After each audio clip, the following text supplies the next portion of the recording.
Aí chegou a hora do quadro Você e o Doutor. E o tema de hoje afeta a qualidade de vida de milhões de pessoas no Brasil e no mundo, que é a hérnia. Quase um quarto dos brasileiros sofre com algum tipo de hérnia abdominal. E o nosso médico de família, doutor Antônio Sprois, que eu estava com saudade. Bom dia, doutor. Bom dia, Tici. Ele vai tirar todas as dúvidas sobre algum dos diferentes tipos de hérnia. As suas causas, sintomas, tratamentos mais eficazes, né, doutor? É isso aí. E eu queria já começar perguntando o que é a hérnia. Bom, a hérnia, olha só o que eu vou mostrar para vocês.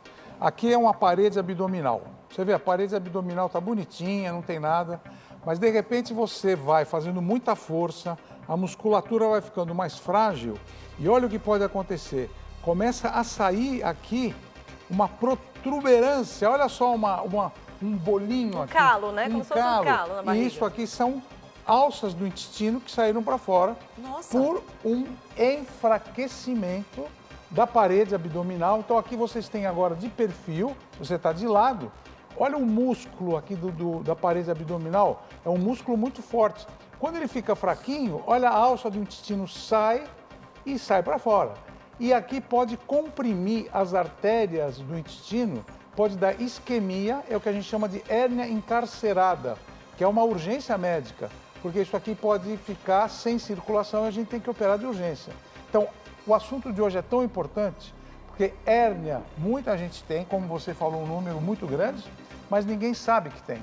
Então, vamos esclarecer hoje esse problema aqui. Então, para a gente começar aqui, doutor, me explica direitinho quais são os tipos de hérnia que a gente pode ter. Bom, hoje eu vou falar das hérnias do aparelho gastrointestinal e da parede abdominal. Não vou me referir aqui à hérnia de disco, às hérnias A parte do de ortopédica. coluna. Ok. Então, aqui nós temos a hérnia de hiato, que é quando existe alteração da região do hiato que o estômago sobe para cima.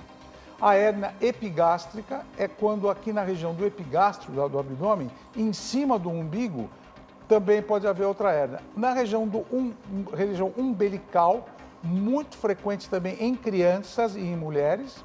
E finalmente a hérnia inguinal, na região inguinal aqui em cima da coxa, é uma região frágil também que pode existir esse enfraquecimento e a formação da hérnia. Agora, eu já ouvi falar que a hérnia de hiato é muito comum, é verdade? Como que ela acontece? Bom, a hérnia de hiato, ela é comum e ela é, às vezes, difícil de a gente diagnosticar porque não fica para fora. E Ela é silencioso? Ela é interna. É uma... Então, você quer ver como é que é? Quero. Vou mostrar para vocês. Presta atenção. A região do hiato, ela é formada pelo músculo do diafragma. Esse músculo diafragma que vocês estão vendo, ele é o músculo da respiração. Aí tem o esôfago entra na cavidade abdominal e tem o estômago. Aí você come, olha o que acontece. Parte do estômago sobe por enfraquecimento dessa região do hiato. E essa hérnia de hiato agora é o estômago que está lá em cima. Nossa. E você com o alimento lá em cima, o que acontece? Você fica o dia inteiro passando mal.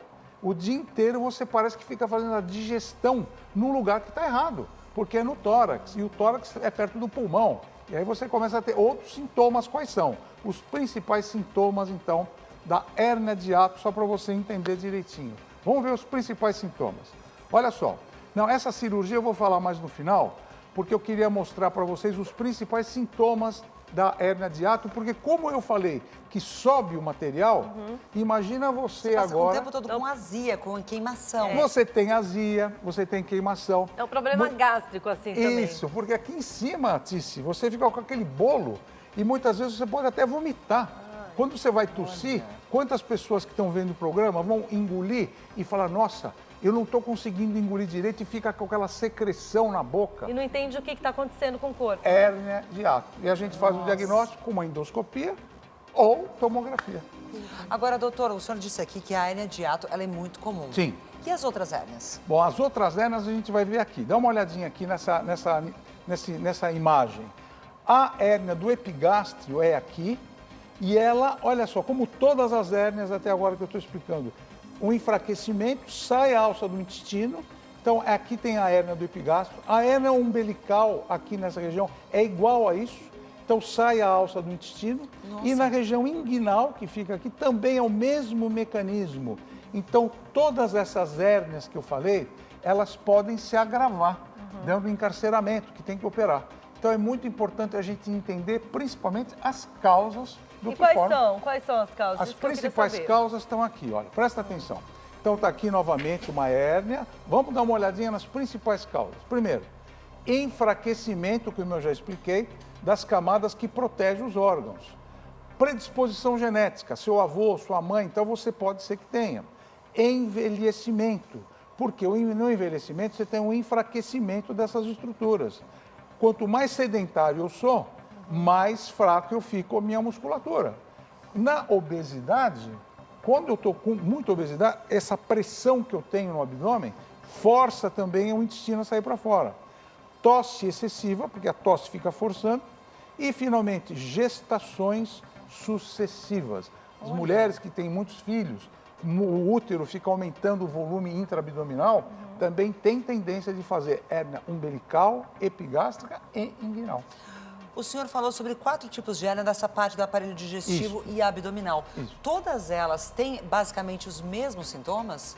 Então, os principais sintomas, eles podem ser... A hérnia de hiato é aquela que eu falei do estômago, lembra? Que dá Essa dá mais queimação, azia. sintoma digestivo, né? Certo. Agora, a hérnia normal, essa da inguinal, do epigástrico e do umbigo, olha só. Olha a saliência que acontece aqui.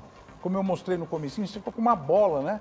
E ela pode acontecer na região inguinal, no umbigo, em qualquer lugar. Pode ser do dia para noite? Pode ser do dia para a noite. Se acordar de manhã com uma protuberância, Imagina com um espaço... você agora, você foi fazer um treinamento ou você pegou um peso muito grande na sua cozinha e de repente você fez tanta força que sai, abre o músculo e ela Simples sai. assim, doutor? Então pode acontecer Uau. do dia para a noite. Outro sintoma é dor no local que você vê que está abaulado. Por quê? Pode ser que está indo menos sangue para a alça do intestino. Outro lugar é o inchaço. Começa a ter inchaço naquele lugar porque o sangue não passa direito, o intestino e o estômago não funcionam. E, finalmente, náusea e vômitos, porque está havendo obstrução do intestino. E aí a gente tem que ir para o hospital para operar, porque o tratamento aí é um tratamento de urgência. Mas como que é o tratamento? Tem cura?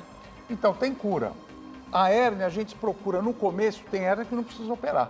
Mas se a hérnia fica volumosa e tem sintoma, a gente faz isso aqui agora.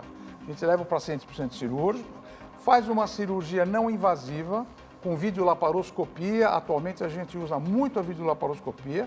Então, tá vendo o intestino, ele está fora da cavidade abdominal. E ali o que a gente faz? A gente faz anestesia geral, a gente coloca as pinças na região dentro do abdômen e com essas pinças, o que a gente faz? A gente traciona o intestino para dentro da cavidade abdominal onde ele fica, ou o estômago também, a gente pode fazer isso na hérnia de hiato.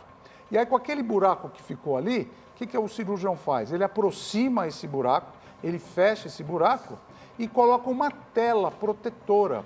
Essa é uma tela de nylon, é um nylon especial, que fica aí a vida inteira. E com essa tela, você tem a proteção total. Você pode correr, pode trabalhar, pode subir escada, vida normal, sem nenhum problema. Agora, doutor, para não chegar a esse extremo da cirurgia, existe algum tipo de prevenção que a gente possa ter para poder cuidar melhor da saúde, para quem tem tendência, questão genética? Boa pergunta. Tem como prevenir? Tem como prevenir.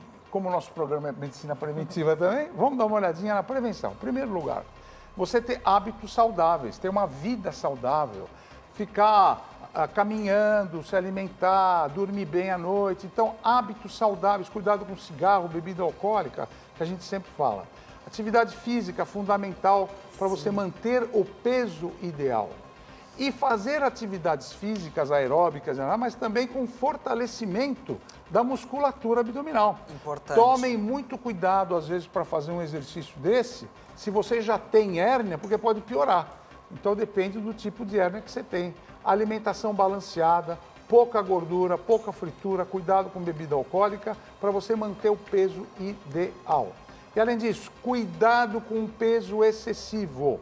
Você levantando peso, ou não é só na academia, em qualquer lugar, você predispõe ao aparecimento de hérnia em qualquer lugar do organismo, inclusive as hérnias de disco, as hérnias ortopédicas. Essas eu conheço Isso é um bem. outro programa que eu vou falar.